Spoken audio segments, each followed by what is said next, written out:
Y aquí estamos otra vez más. ¿Dónde, Daniela? En la feria de Juliol. Y la más guapa está aquí, la Juliol Peciosa, mi niña hermosa. Vamos, corazón. Ahí está la super Noria. Impresionante Noria. A ver qué hay por aquí. No sé qué de la alegría. Así como hay un tren de la alegría, tiene que haber un tren de la tristeza. Tendría que haber también un tren de la tristeza, digo. Super chuli.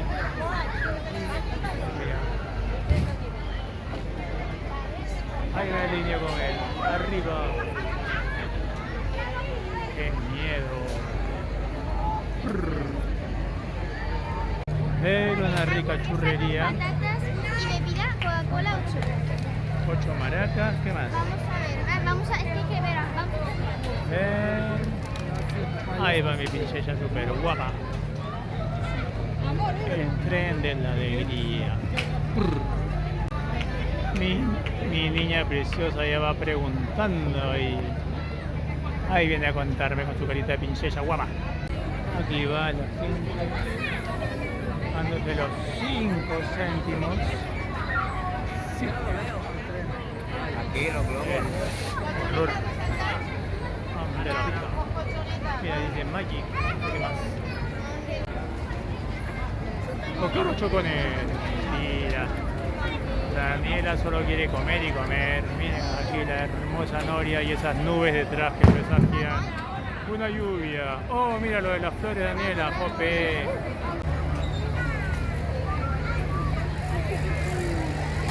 Ole, leo la la. Ahí va Guaraná. Toma, Feroma. Seguimos buscando ñam ñams. Jolín. Bueno, patatas fritas, tu menú de 8 euros, 8,90 creo que dice, no lo sé. Taretatán. Es eso, los últimos días de la feria que acaba el 3 de agosto.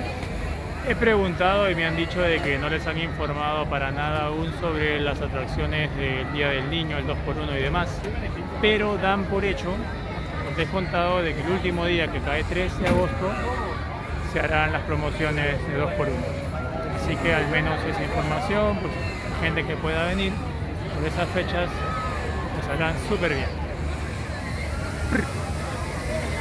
Acá tenemos la rica salchipapa lleve casera. 4.50 la salchipapa, 5 con queso y 6 con queso y bacon. Nos vamos de la feria, señores. Adiós.